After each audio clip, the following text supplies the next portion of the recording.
Opa, beleza? Iniciando a transmissão ao vivo aí. Vamos lá, vamos fazer uma livezinha hoje aqui, bater um papo sobre o investimento perfeito, o método de tomar decisões de investimento.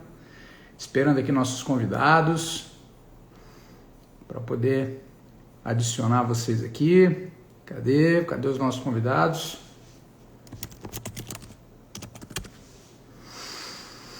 Boa noite, boa noite.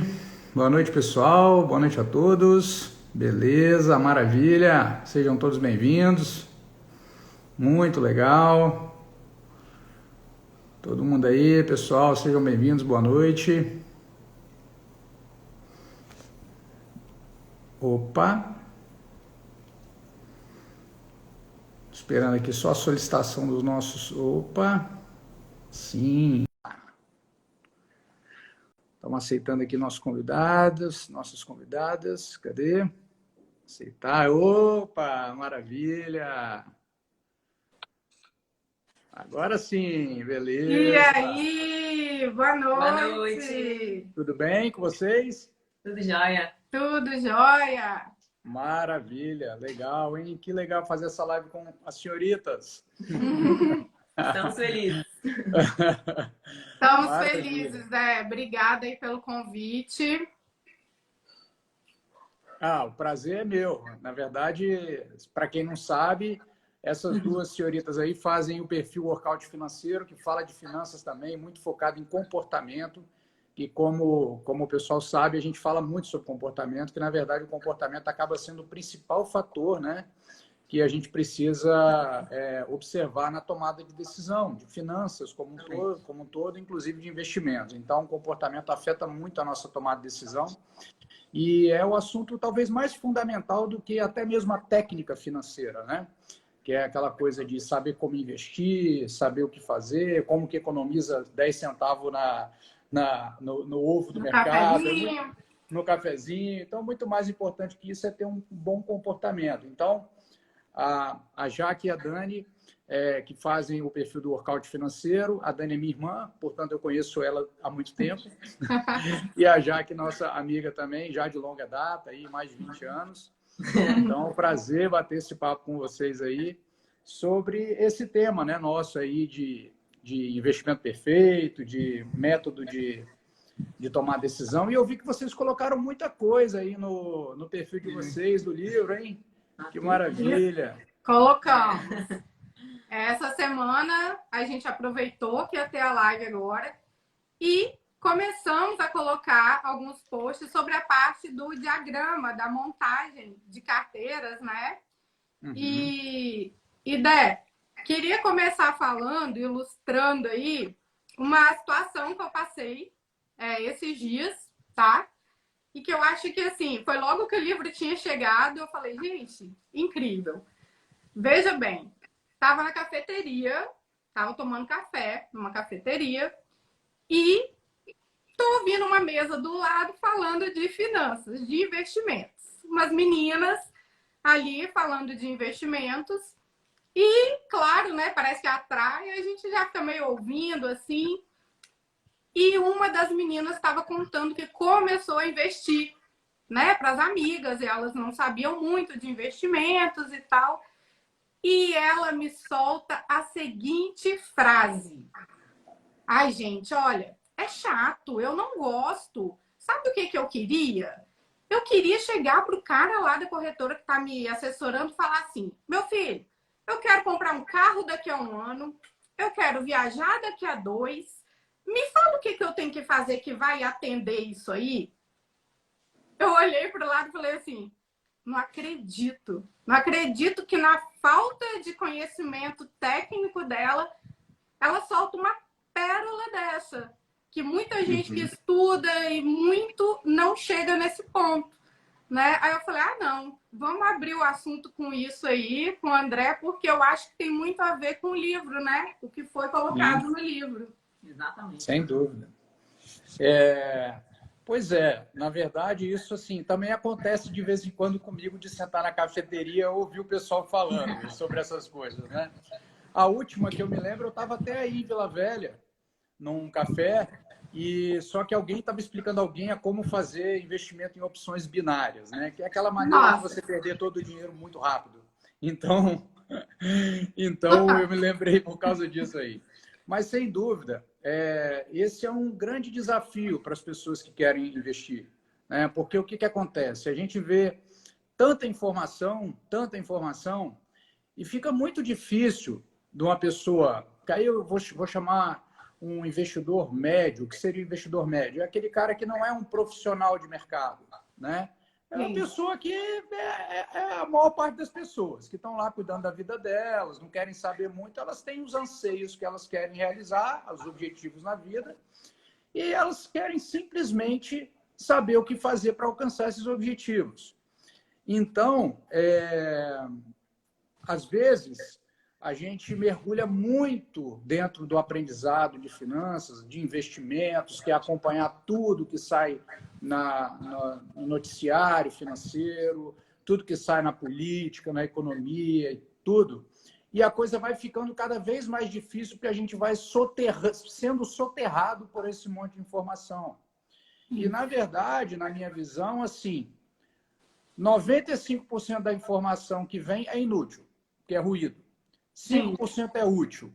Mas quando você começa, como é que você vai saber qual que é o 5% útil, né? Então, não tem como saber. Então, as pessoas tendem a mergulhar nisso e, às vezes, se perdem nesse meio de processo. O Garman tem aquela frase lá do livro, né? Que você deve ter passado e repassado no grupo de estudos, que ele fala, o mercado é bipolar. Cuidado com ele. Mas ele conhece muita gente também, não vou ignorá-lo, né? Achar essa medida, né? Exatamente. Não dá para ignorar, mas também não dá para ficar à mercê. E aí a gente, né, que trabalha com... Você trabalhou muitos anos com clientes investidores, né? Eu trabalhei muitos anos com clientes investidores. E assim, a gente sabe que a pergunta de 1 milhão é: por que eu invisto aí? Né, Qual é o investimento? Qual é o investimento? O que está dando mais agora? O que está dando mais agora? É por aí. Estou só tirando a meia, peraí. Desloca o foco, né, do investidor sempre pro investimento, né? Essa é uma tendência muito comum quando a pessoa começa a investir. O foco ser o investimento. E aí, quando a gente vai para a parte do diagrama lá da montagem de carteira, no investimento perfeito, a gente vai fazendo esses passos. E que é outra coisa engraçada, que eu não sei se vocês percebem isso também. As pessoas não gostam muito de coisas simples, né? Não, é verdade. Parece que é bobo. Não, isso aí é bobo. Tem as opções binárias lá, né? Como assim? Como assim? É simples. E aí elas deixam de aproveitar o fato de que o caminho, às vezes, é mais simples mesmo, né? Exato. Na verdade, eu acho que tem alguns caminhos disso aí. Eu acho que todo mundo passa por uma trajetória de, num determinado momento, consumir muita informação e muito aprendizado. Porque, assim, ao contrário de tudo que a gente vive na nossa vida, né, a gente é meio contraintuitivo você achar que se você não estudar mais, você não se aprofundar, você não vai melhorar a sua performance, né? É contraintuitivo. Só que isso pode acontecer em finanças, em investimentos, e acontece, na verdade. Então, eu percebo que, assim, existem aqueles investidores que podem adotar estratégias simples logo no início. Por quê? O que salva eles e leva eles a fazer isso? Eu não gosto desse negócio, eu vou aprender o básico e acabou, não quero saber de nada. E vou cuidar do meu trabalho e vou mandar dinheiro todo mês para juntar aí, fazer minhas coisas e tudo bem. Tem aquele que passa por todo o processo de estudo, aprendizado, vai lá, aprende todos os jargões do mercado, lê todas as informações, fica viciado, compra os relatórios, compra tudo, passe, não sei o que, estuda, lê tudo, e no final ele chega à conclusão que essa ideia simples aqui pode atendê-lo também. E talvez até melhor. E aí não é melhor só em termos de que é mais fácil, mas também até mesmo em termos de resultado. De rentabilidade, né? Que todo mundo quer. É muito contraintuitivo, Mas se você parar para pensar, aconteça o que acontecer, não existe nada no universo que a gente possa estudar mais e isso nos dê uma condição de antever futuro. Então, por mais que a mãe de Ná estude, ela não vai antever o futuro. Ela não vai fazer previsões exatas, perfeitas sempre. Não dá. Então, é diferente. As pessoas às vezes falam assim, poxa, mas se eu sou um engenheiro e eu construo uma ponte, eu sei o tipo de carga que aquela ponte suporta e que se for acima disso, ela pode cair. Mas isso é um sistema fechado.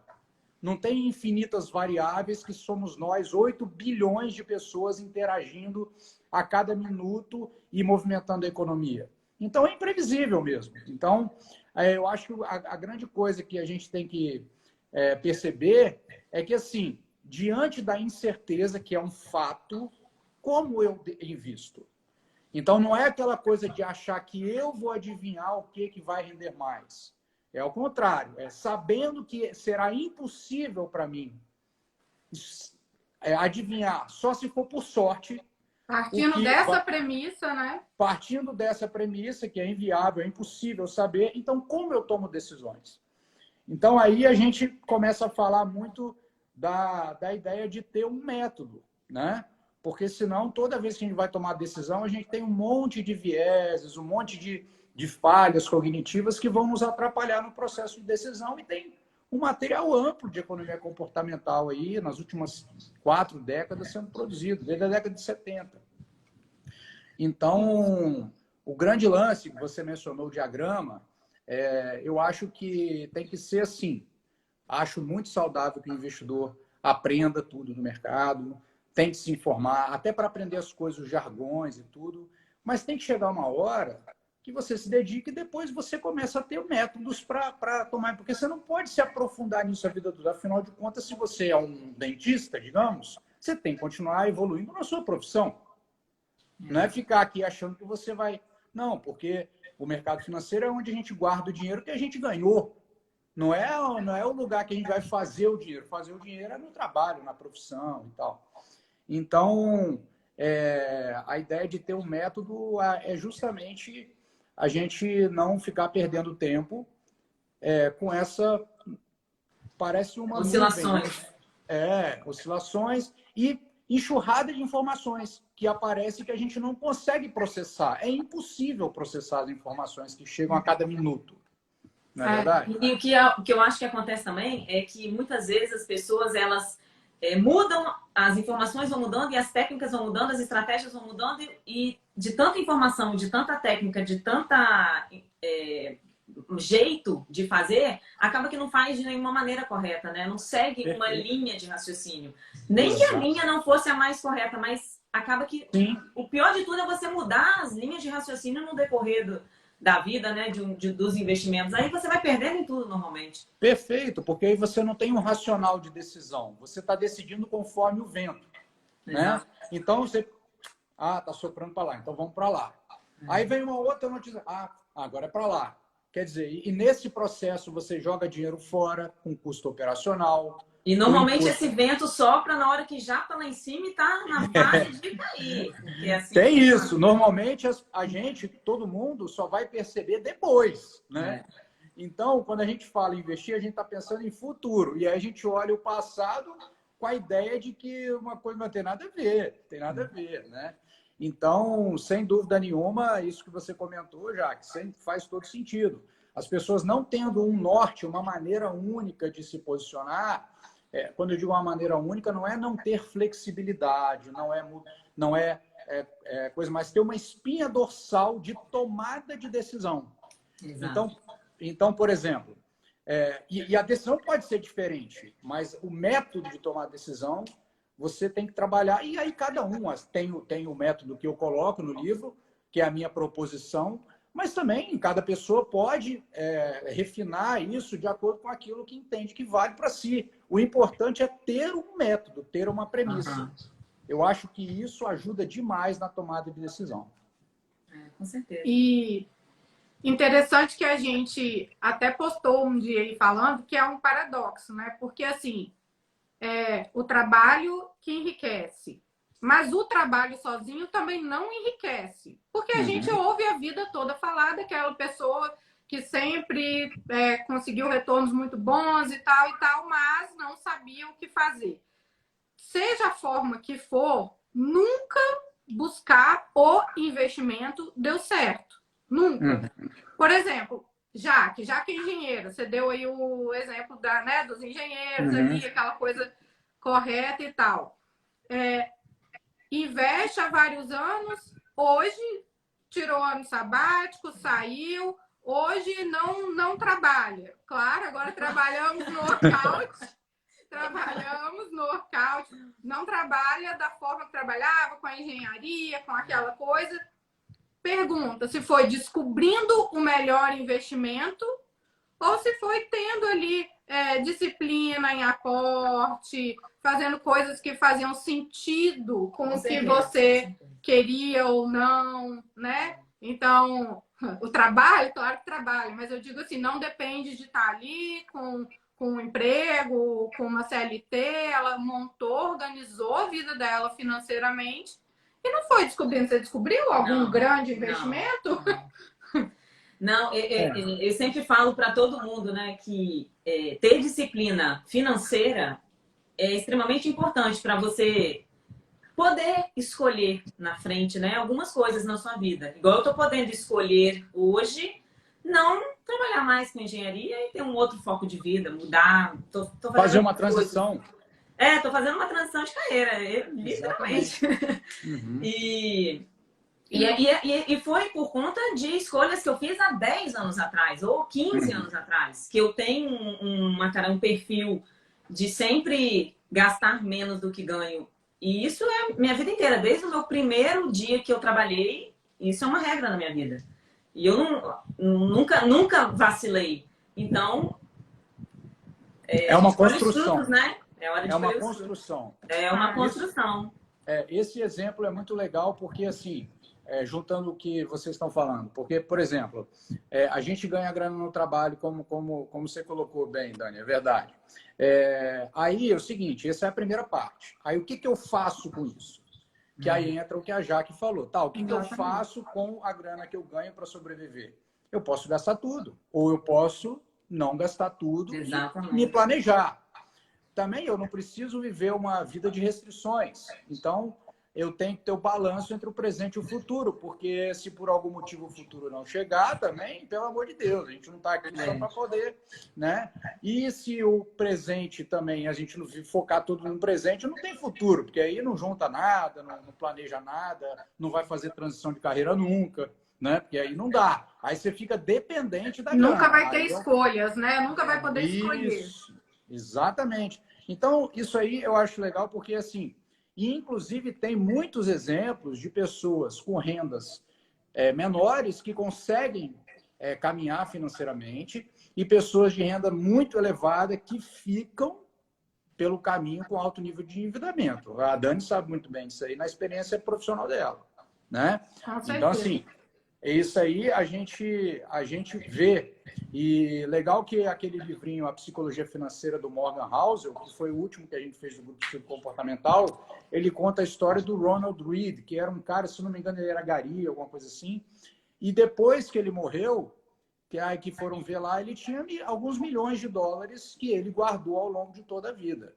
Então, assim, e tem um ponto interessante também, que é assim, ó, fortuna é algo que a gente não vê. O que quer dizer isso? Quer dizer que a fortuna é o dinheiro que a gente não gasta, certo? Então, só que o que dá para as pessoas verem é aquilo que a gente gasta. Então, verdade. Né? Então, quando a gente mostra muita coisa, então, a gente pode fazer a leitura. Pô, você gastou grana, hein, meu? Isso aí podia ser toda sua fortuna, hein? Exatamente. O dinheiro está aqui, né? Ele é ou você guardou ou você gastou. Exatamente. Pô, você abriu mão desse valor da sua fortuna. Tá, tudo bem, né? Verdade.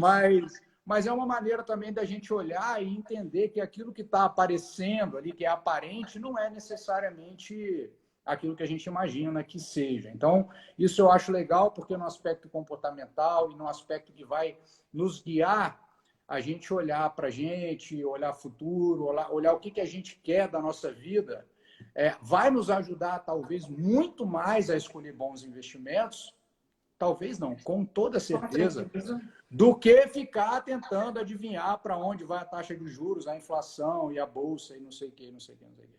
Né? Então, eu Agora, acho André, isso... Diga. eu tava lendo o livro, né? E eu falei assim, gente, acho que eu tô sem planos, né? Porque, lá, escreva seus planos. Eu falei, será que eu tô sem planos? Ou será que meus planos estão tão, assim, vagos na minha memória? Tão na minha memória, mas não é... Tipo assim, quando a gente fala plano, a gente fala, fazer um intercâmbio, comprar um carro. Eu não tenho esses planos tão claros, assim, né, na minha cabeça. Tem alguns planos que eu conto só pra Dani, né? Que eu não conto pra todo mundo, que eu tenho até vergonha de falar qual é o meu plano. São muito ambiciosos. Mas eu tava pensando que hoje eu já tô já tô mais velha, né? Já conquistei algumas coisas na vida, então questão de carro, casa, intercâmbio, essas coisas a gente já fiz e tal.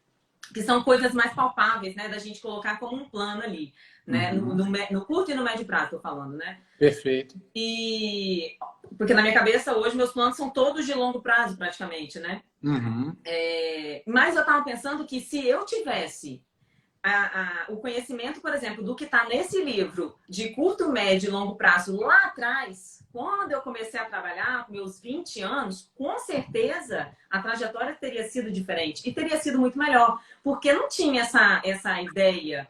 Eu queria comprar um carro, eu comprei o meu primeiro carro, eu comprei o meu segundo carro, eu comprei minha casa, eu fiz meu intercâmbio, mas tudo Foi intuitivo, né? Eu sempre tinha dinheiro, mas nunca era uma coisa assim, poderia ter sido melhor, né? Poderia ter sido planejado para isso e não só acontecido, né? E aí a gente pode até entrar, Dé, na parte do diagrama, né? Nessa parte Qual da que é a primeira... página? Fala para mim. Oi? Qual que é a página? Qual que é a página? Deixa eu te falar a página do seu livro aí. É 179. 179. 179. Quando você desenha ali o diagrama, né? A pirâmide. Isso. E aí a base é exatamente necessidades pessoais.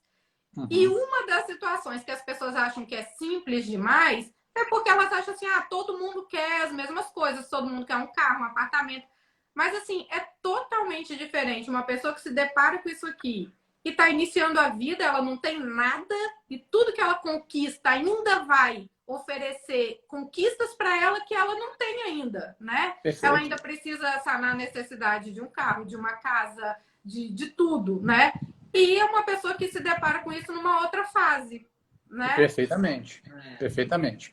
Tem essa adaptação, sem dúvida, tem um momento de cada um e isso tudo vai ter que ter uma certa flexibilidade na hora que alguém for pensar dessa maneira. Agora, sim, o que acontece? O que eu vejo? Eu vejo que existem duas necessidades que são obrigatórias, que não tem como escolher. A primeira é a segurança, você estabelecer a sua segurança financeira. Não tem como a gente pensar em qualquer outra coisa de maneira insegura. E quando a gente fala de segurança financeira, às vezes as pessoas, nossa, segurança financeira, mas que coisa bonita de falar. Não, eu estou falando de você garantir que você vai ter a sua moradia, que você vai ter a comida para comer, que se você perder o seu trabalho, você ainda tem muito tempo para poder se movimentar e se readequar. É segurança mesmo, segurança pessoal. Né? Verdade. Não tinha pensado. Qualquer fase, isso aí vai estar. Vai ter que estar. Isso eu digo mais, independente do método. Independente X, Y, Z, do André, de qualquer um. Isso aí é regra básica, com certeza. Exatamente. Então, por exemplo, o que acontece para a pessoa que está lá começando? Ela está começando, começou a ganhar um salário e tal, começou a ficar legal, mas ela não tem uma estabilidade financeira. Ela não pode fazer muita maluquice, né? Porque qualquer coisa muda a realidade dela muito rápido, porque ela não tem nenhum tipo de pilar, né, de solidificação ali naquela construção que ela está começando a erguer. Então, ela precisa tentar blindar essa situação financeira, que é aquela coisa do curto prazo da reserva de emergência. Então, aquilo ali, para mim, tem uma importância estratégica que as pessoas, às vezes, acham que é bobagem. Eu ia te perguntar isso agora. Eu ia falar assim, o que você falaria para aquelas pessoas que torcem o nariz? Porque tem muita gente que acha que falar de reserva de emergência é assim, Ah, lá vai ele falar de reserva de emergência. Que bobeira. Tipo assim, a pessoa acha que ela vai operar com opções. Reserva de emergência é bobeira. Uhum. Mesmo a Então, gente tendo passado por tudo que a gente passou na bolsa, foi super didático, tem gente que ainda tem esse pensamento. Eu acho que eu consigo pensar que talvez a pessoa ainda não tenha reserva de emergência, para pensar assim. Com certeza. Porque se ela tivesse a reserva de emergência montada, ela entenderia a importância. Ela não tem. Então, ela quer dar o passo muito mais rápido. E eu entendo, tá? Por ansiedade. Os meus primeiros produtos em corretora não foram reserva de emergência também. Ah, isso é verdade. Entendeu? Também faço então, meia assim, culpa aí. Tem uma questão de aprendizado que você vai lidando, você vai vendo um monte de coisa e realmente, você está me dizendo que é esse troço monótono aqui que eu devo ter? É isso mesmo, isso funciona. Mas você quer a emoção? De repente você coloca aqui e você vai andar de kart. Você vai saltar de paraquedas e desafoga a sua necessidade de emoção em outro lugar, não aqui. Porque aqui você precisa disso. E o outro objetivo que é obrigatório é a aposentadoria. Sim. Né?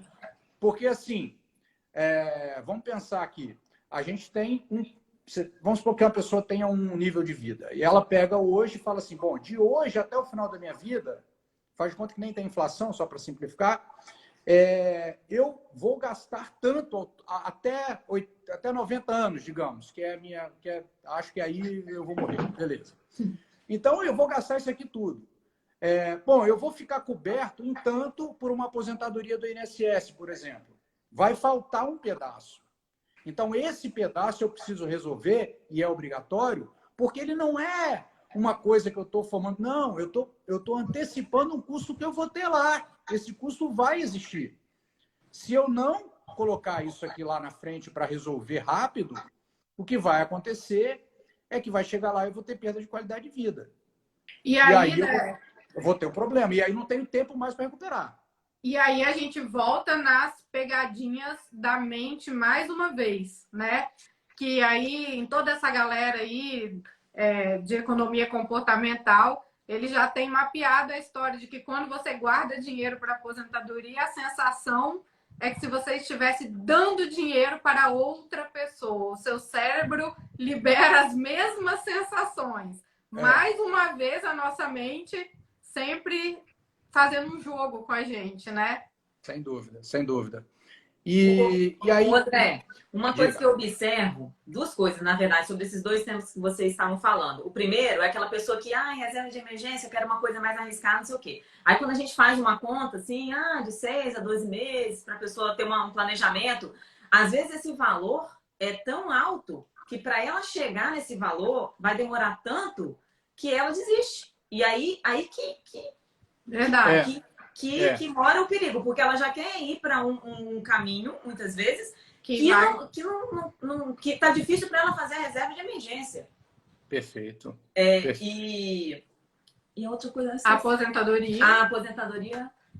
Não esqueci o que eu ia falar da aposentadoria. Tá, mas então vou falar sobre a reserva de emergência que você mencionou aí, qualquer coisa você me interrompe.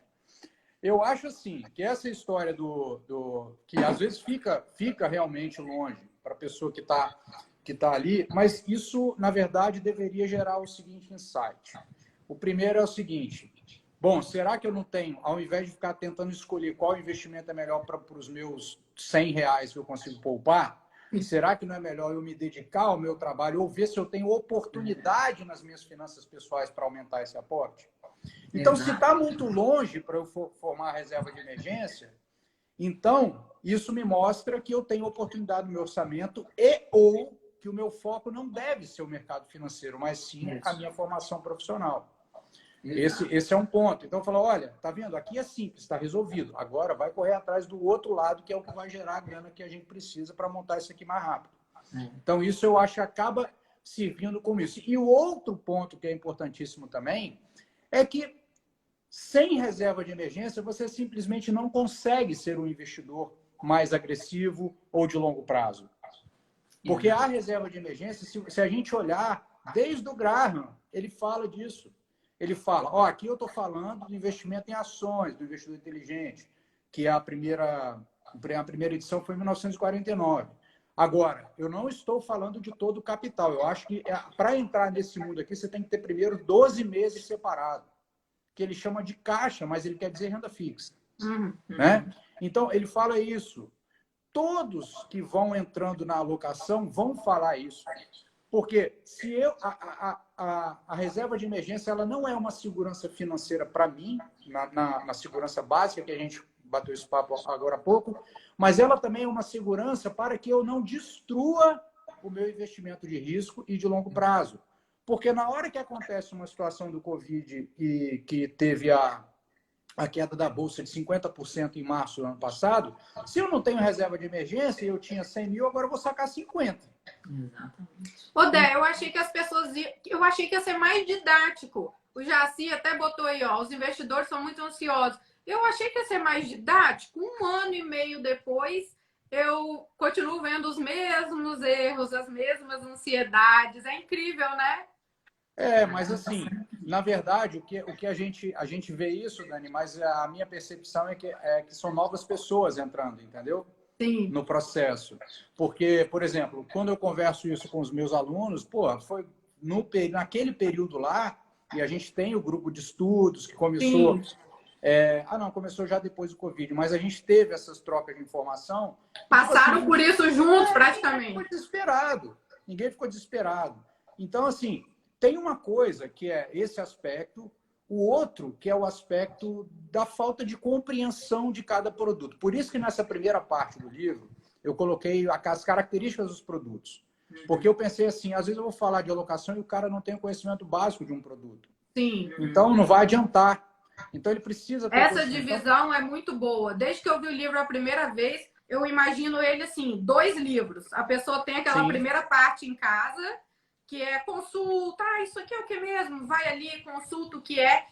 E a outra, de você pegar início, meio e fim e entender o método, né? E aquela primeira parte, uma consulta sempre ali, né? Isso. Porque, assim, a pessoa, quando às vezes ela compra, né? Ela compra uma ação, aí passa um dia, a ação cai, ela está em desespero, é porque ela não compreendeu realmente, é uma falta de compreensão. Como é que é? Aí ela ia fazer o day trade, aí vira swing trade, né? Porque ela não sabe o que fez, aí ela fica esperando. Aí vira longo prazo depois. Aí vira bairro. Ela vira investidora de longo prazo, não porque ela... O fundamento. É porque ela, vou ganhar dinheiro hoje. Pô, hoje não deu, então não vou vender. Aí passa deixa uma semana, aí nunca mais volta aquele preço, virou longo prazo. Isso acontece. O Jaci está até falando aqui, ó, eu utilizo a estratégia de alocação de ativos, mas adorei a estratégia de investir focando em objetivos. Inclusive, essa estratégia de alocação, que se baseia um pouco naquela ideia da teoria moderna do portfólio e tal, você pode usar ela, no próprio livro eu falo, você pode usar ela só no longo prazo, se você quiser. Não tem problema, você pode usar ela na parte de longo prazo, que ela vai funcionar também. Né? O que é legal a gente separar, porque, na verdade, o que acontece? O que a gente precisa saber para escolher um investimento é qual o horizonte desse investimento. Isso que a gente precisa saber. Todo investidor, só que o investidor, ele chega para você e fala assim, né? Comigo aconteceu centenas de vezes. Não, esse dinheiro aqui é para longo prazo. Aí, é para longo prazo. Aí até aparecer oportunidade. Ele está desesperado. Ele fala assim, mas não era para longo prazo? Aí ele não entende o que é longo prazo. Ele quer se encaixar no investimento, né? Ele quer se encaixar. Exatamente. Então, quando eu coloquei essa coisa dos prazos e esses objetivos aqui, a Jaque deu uma dica preciosa aqui do que aconteceu com ela, que foi o seguinte, mas eu refleti sobre os meus objetivos e tal, mas, cara, é isso. O investidor tem que refletir sobre os objetivos. Se você não refletir sobre os seus objetivos, você não vai conseguir extrair. E aí os seus objetivos é você. Não tem nada a ver com finanças, não tem nada a ver com nada. Né? Então, eu até acho muito legal. Tem um exercício do Velório, no livro 7 Hábitos, que é a primeira vez que eu li, sei lá, 2005, 2007, não sei, que é assim. Não sei se vocês conhecem esse exercício. Você chega lá e imagina que você foi para um velório e chegou lá, foi andando, tá todo mundo ali e tal, comentando, pá. Quando você olha, quem tá no caixão lá, é você. E aí, você imagina o que você gostaria que alguém falasse do que foi a sua vida não para agradar um terceiro, mas que você ficaria feliz de falar para você, pô, valeu a pena a minha vida. Ah, essa pessoa fez isso, aquilo outro, aquilo outro. Então, isso te dá um norte de vida, assim, gigante. Coloca as coisas nos devidos lugares, as proporções, exatamente, né? Exatamente. Então, assim, dos sonhos, da razão da sua vida, o que você quer. Então, eu acho que é muito poderoso isso, porque naquele momento mesmo eu parei e eu não consegui avançar por meses no livro. Eu fiquei agarrado ali. E aí eu falei, eu vou ter... E não é que eu resolvi por meses, é que eu tive que falar, vai sem resolver mesmo. E continuei lendo o livro. E volta e meia eu lembro dessa parada. Porque aquilo, para mim, é uma coisa significativa de falar assim, pô, quando eu morrer vai ter valido a pena ou não vai? Entendeu? Minha vida valeu? Então, que coisas que eu preciso realizar para achar que valeu? Então, é meio filosófico também, né, o negócio. Mas eu acho que é isso, cara. Eu acho que investimento é para essas coisas. É para a gente... Tem que ter um propósito. Não é uma parada de juntar dinheiro. Não, de ter lá um monte de moeda, ou tem mais moeda. Até porque aquilo ali é só um valor contábil. É dado. Não é nada efetivo. Você não tem aquela quantidade de dinheiro. Se todo mundo sacar, não tem esse dinheiro. Esse dinheiro não existe. É muito interessante a questão que a gente tem que ter um objetivo próprio, né? Que você fala. A gente tem que traçar os nossos objetivos, porque às vezes a gente fica frustrado com rentabilidade. E ainda se comparando com outras pessoas, ou, enfim, com rentabilidades passadas, né? E aí você fica triste, sendo que o seu objetivo muitas vezes está atendido. E se você não virar essa chave, né? Tipo, não, o que eu quero é isso, então eu vou correr atrás desse objetivo aqui. A rentabilidade é o de menos. É um dos aspectos, né? Ela é um dos aspectos, sem dúvida nenhuma. Eu acho que isso também é uma virada de chave importante. E outra coisa interessante... E é nossa, também... né? Aqui na nossa cabeça. Você tem que estar... É a chave nossa aqui. Porque aí, isso também, olha só, o fato da gente entender que a incerteza é um fato da vida, que não tem como saber, se a gente vira essa chave, a gente se alivia de muita pressão. De, puxa, eu vou errar. Não é que você pode errar, você vai errar. Se a sua ideia for tentar adivinhar, você vai errar todas. Eu vou errar todas, todo mundo vai errar todas. Não vai ser igual, não vai ter jeito. Então, não é essa a ideia. Então, isso vira chave. A reserva de emergência vira chave em medidas práticas. Por quê? Porque você sai de alguém que depende da grana de todo mês para alguém que começa a escolher. Exato. Né? Para alguém que faz a transição de carreira. Para alguém que sabe que se tiver uma crise, não vai ficar com fome. Entendeu? Que vai conseguir levar os planos. Então, quando a gente junta essas coisas todas aí, a gente vê o quão poderoso é a gente pensar nesses objetivos. E é normal também, já que isso que você mencionou no começo, de num determinado momento a gente não ter esses objetivos de médio prazo tão claros, por alguns motivos. O primeiro é que se a gente olhar o ciclo de vida, tem um momento lá que a gente quer comprar o carro, comprar a casa. Você até fala isso no livro, eu até fiquei mais tranquilo na hora que você falou. Não é todo mundo. Eu falei, graças a Deus. Exatamente. Agora, ele pode servir, os investimentos de médio prazo, eles podem servir para aqueles investidores, mesmo que estejam só com objetivos de longo prazo, fala assim, poxa, mas aí talvez eu vou me sentir mal só com longo prazo, porque vai ter mais oscilações, vou ficar nervoso. Então, você coloca o médio prazo ali simplesmente para novamente decidir sobre as alocações de tempo em tempo. Exatamente. Isso ajuda. Mas isso faz perder um pouco de rentabilidade? Talvez, mas o dilema é sempre esse. O dilema é eu querer o que está confortável, junto com aquilo que me faz melhor em termos de retorno, mas sem dúvida alguma, o grande lance é o patrimônio acumulado e não a rentabilidade, igual a gente falou. Então, por exemplo, o cara chega, tem R$1.000 investido. Tem R$1.000 investido. Eu consegui 100% de rentabilidade. Desculpa, se você tem 1.000, tem 2.000, você continua sendo a mesma pessoa. Você não mudou nada. Você não vai nem comprar um pacote do carnaval com esse dinheiro aí, que não vai dar. Então, assim, não tem nada que você consiga conquistar com esse valor a mais. Então, mais importante que isso é a acumulação. Inclusive tem muitos autores que falam que talvez, né? Não é que eles dizem que talvez não, eles afirmam e mostram. Mas vamos colocar aqui na dúvida. que talvez a própria fortuna do Warren Buffett tem como maior multiplicador o tempo. Maior do que as decisões precisas de investimento dele.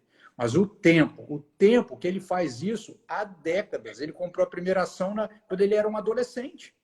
Sim. Entendeu? Então, você imagina o poder multiplicador disso. Né?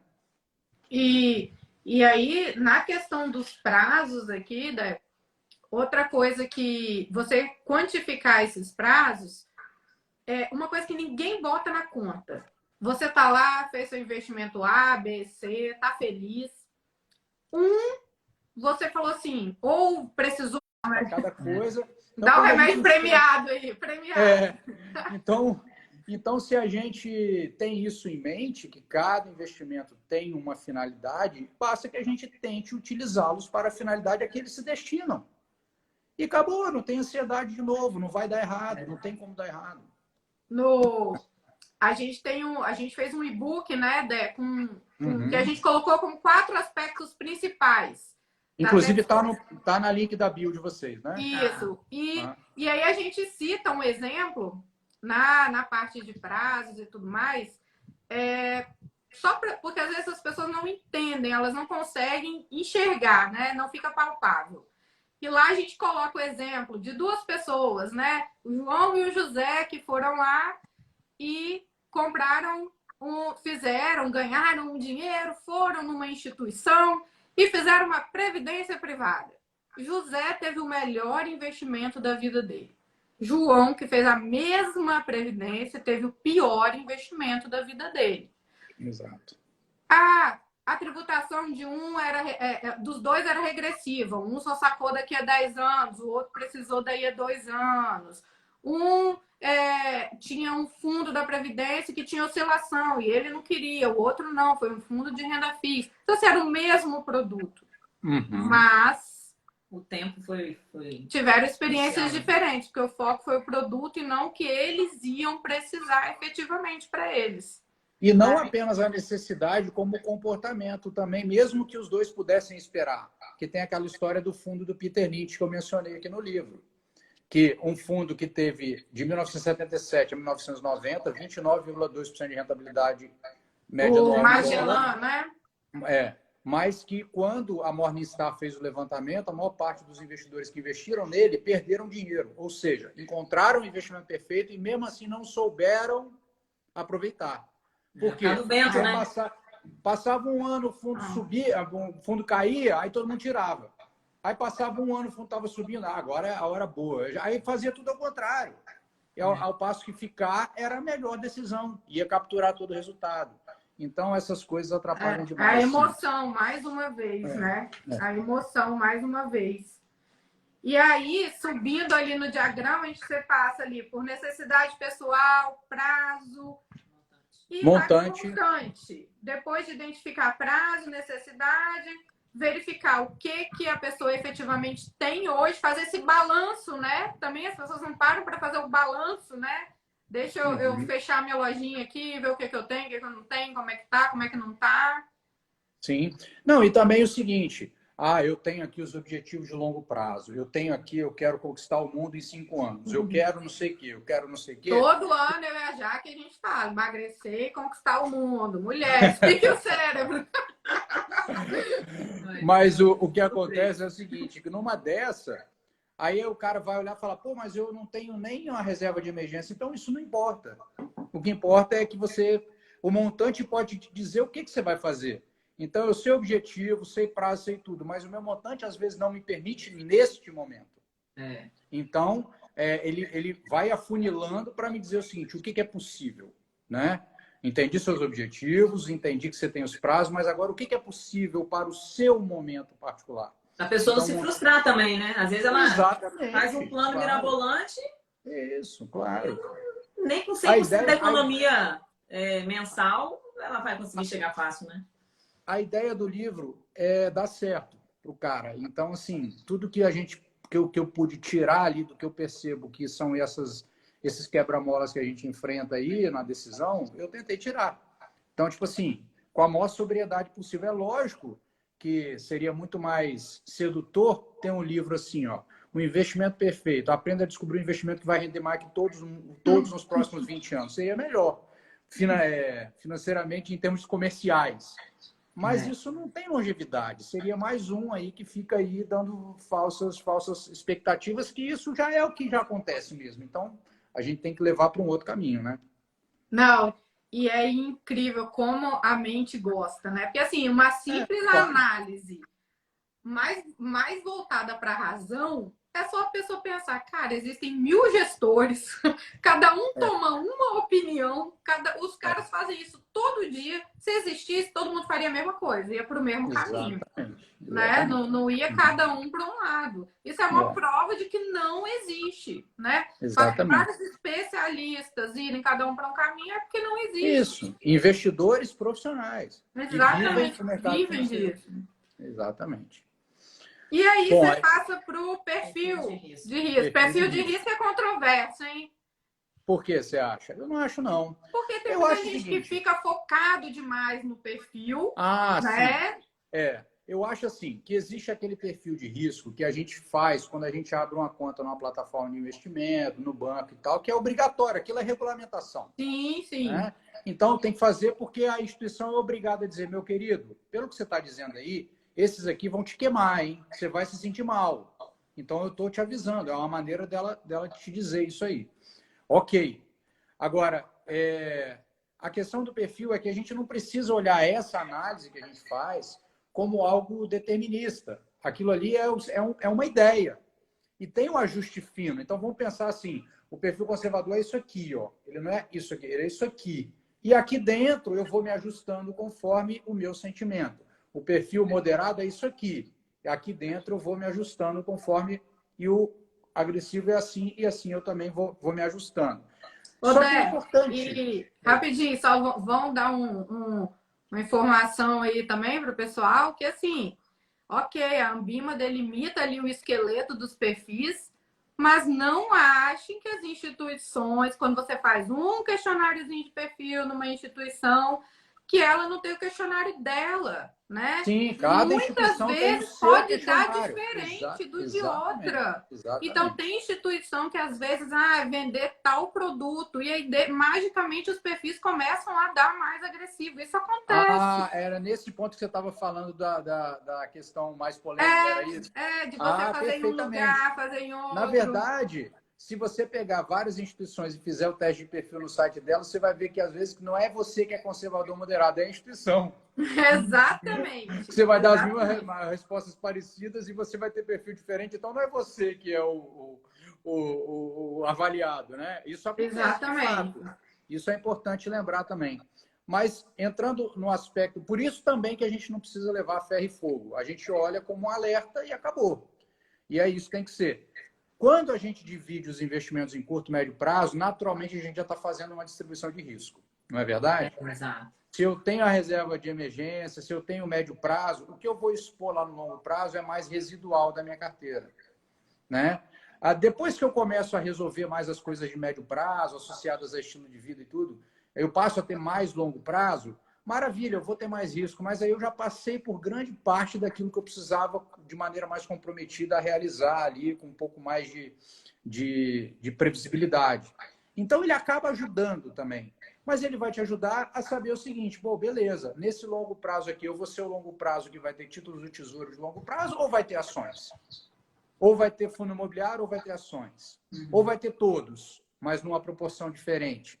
Então, ele vai nos ajudar na escolha dessas modalidades de investimento. Então, eu acho que o perfil precisa ser respeitado. Agora, para mim, o melhor teste de perfil é o estômago. É o estômago e o sono. É o estômago e o sono. Dormiu bem, tá tudo certo. E é real, né? É real. Real. Eu já atendi investidor que aí a gente lá explicando, eu lá explicando, falando, não, mas olha, a poupança não tá legal. E o cara olhou para mim e falou assim, eu pago pela minha tranquilidade. Sim, isso existe. O que você vai falar para essa pessoa? É claro que você vai explicar, vai falar do risco, do não risco, mas isso já está muito consolidado na cabeça dela. Aí você mostra várias opções e ele já sabe. Não. E é legítimo. Okay. Eu tenho, não, exatamente. O dinheiro é de cada um decide. O que a gente leva de conteúdo é assim, cara, eu quero te ajudar a você tomar uma decisão consciente para não entrar pelo cano e nem ser surpreendido. É isso. E Então, nem aquele inclusive, exemplo do livro que você fala do cara que tem 40 milhões e um novinho que começou a investir, falando você não sabe Um investir. jantar de família, né? sim, tem esse caso. Tem uma outra história também que eu coloquei no canal do YouTube tem muitos anos já, que é o investidor mais consciente que eu já vi. Esse é um caso real. O cara queria uns fundos de renda fixa com crédito privado e tal, mas ele queria que fosse em torno de 105% do CDI. Os fundos começaram a dar 7, 108, 109, 110, 112. Ele falou, pode tirar, eu não quero isso aí não. Tá assumindo 105. mais risco. Eu quero menos. Exatamente, eu não quero correr esse risco de 110, 115. Eu quero risco de 105. Aí é um nível de consciência... É absurdo. Mas absurdo. É maravilhoso. A gente tem esses feedbacks no atendimento que são maravilhosos na construção do conteúdo. Por isso que eu acho que a experiência de atendimento ela nos ajuda muito na educação. Né? Sim, certeza. Experiência, né? E aí até falando da nossa motivação também de começar a falar aqui sobre isso e tal, é porque parece que hoje em dia mais comum a pessoa aprender sobre aquilo para vir falar para os outros. Mas quando você vai carregando essa bagagem, você vê o real, você vê o sentimento. Isso. Né? E aí, incrivelmente, fechando aqui a parte do diagrama, a parte final é a parte que todo mundo começa. Né? Esse é um lance muito legal. A pirâmide fica de cabeça para baixo. Exatamente. Exatamente. A gente finaliza com produtos elegíveis e alocação. Sendo exatamente. Que o comum, se você falar de investimento, é o produto primeiro. Isso. E produto é a consequência, né? Produto é o quê? Exatamente. Produto é consequência. Você está com febre? Deixa eu medir. Tá, não. Abre a boca para ver sua garganta.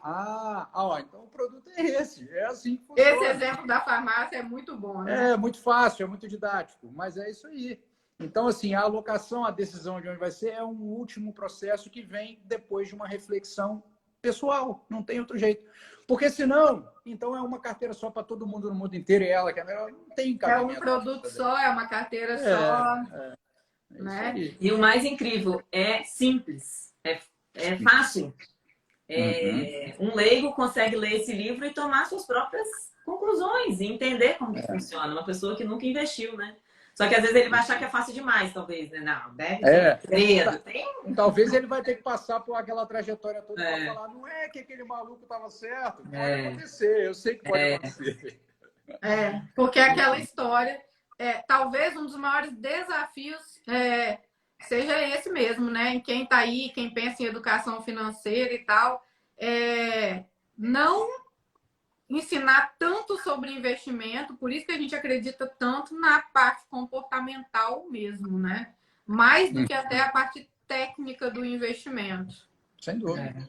Se fosse para escolher entre os dois, eu escolheria com certeza a parte comportamental. Daniel, você só pode saber os dois, ou o comportamento ou a técnica do investimento. Isso não é você, não são vocês, nem eu. Isso aí, os maiores investidores já falaram isso há muitas décadas. Isso aí está refletido em todos os manuais de investimento dos maiores investidores do mundo, que o comportamento é a coisa mais importante. Tem aquela história, né? Qual? É no livro do Thaler, não sei se é no Misbehave, que ele fala de uma conversa do Markowitz e falam: e aí, a sua carteira está numa fronteira eficiente? Aí ele fala: eu botei metade em fundo, metade em ação e tá lá. Não sei se é do dele, não. Talvez seja, não sei. Eu acho que é algum do Thaler. É porque, assim, não é prático. Não é prático. Eu até falo aqui no livro, né, na parte da teoria de Markowitz, lógico, de uma maneira bem superficial, mas as linhas gerais, e explico por que eu acho que não funciona. Eu coloco aqui vários tópicos, assim, né? Por que eu acho que não funciona? E vou colocar críticas práticas. Né? Então, na prática, é muito bonito na teoria, mas na hora de realizar, é impraticável. E o que nos interessa é realizar, não é só fazer a teoria. Né? A teoria não vai sozinha, ela é importante se nos ajudar na prática. Se ela for só para exibir conhecimento, desculpa, mas é melhor a gente ir para a praia. né? Surfar. Melhor surfar, né? Já surfou hoje? Já? Não, hoje não, hoje não. Hoje é segunda. Segunda é o dia que eu não pego onda normalmente. Bom, a gente está até acabando já aqui o nosso tempo, né? Já estamos chegando aqui. Estamos finalizando aí. Mas eu queria que vocês falassem um pouquinho do perfil de vocês aí, rapidamente, por causa do tempo, né? Para a turma que estiver vendo, que quiser conhecer, que não conhece ainda, conhecer.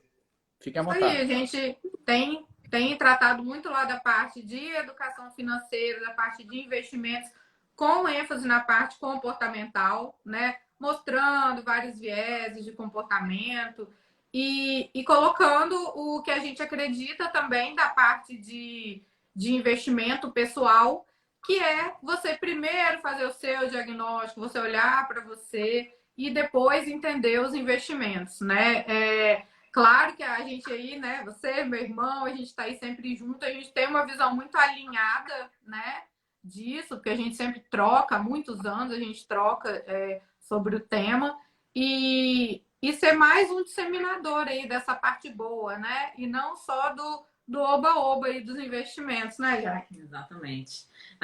Nosso objetivo é focar também nas pessoas, nos investidores iniciantes, né? Aquelas pessoas que têm bastante dificuldade, têm muito medo do desconhecido, têm muito medo de começar, de comprar um título do Tesouro, achando que na poupança o dinheiro vai estar mais seguro, não consegue, nem sabe o que se trata, né? Uhum. A gente conversa muito com as pessoas e nosso objetivo Por isso o nome workout, inclusive, né? É legal de falar que é um exercício, que é você exercitar. Vou fazer, então tá. Então vamos abrir aqui, vai fazer um investimento para testar, vai fazer a conta, porque é isso que vai fazer a diferença. Você sair do papel e executar. Às vezes a pessoa falando, para quem é muito cru, é igual você te dar uma direção de quando você está num país distante. Quando você chega lá, você vira à esquerda, você não chegou no país, você não sabe o que é. É difícil executar. Por isso que o nosso objetivo é a prática. É trazer a teoria à prática para a pessoa iniciante. Muito bom. Bom, o nosso tempo já expirou, então ele pode cair a qualquer momento aqui, então vou agradecer aqui pela live, foi muito legal, fico muito feliz de ter sido a primeira live de vocês, né? Isso aí. Fico muito feliz, foi muito legal o bate-papo, foi muito legal. E a gente pode fazer várias aí no futuro. Estou à disposição de vocês, porque o papo foi muito agradável. A gente trouxe um conteúdo de muito valor para a turma, sem dúvida alguma. Tá? Muito obrigado por aceitar o convite. E a gente espera fazer mais outras em breve, quando for possível, tá bom? Obrigada você, André. Isso aí, André. Obrigada. Valeu, turma. Um grande abraço e até a próxima live. A gente se vê em breve aí. Tchau, tchau. Tchau.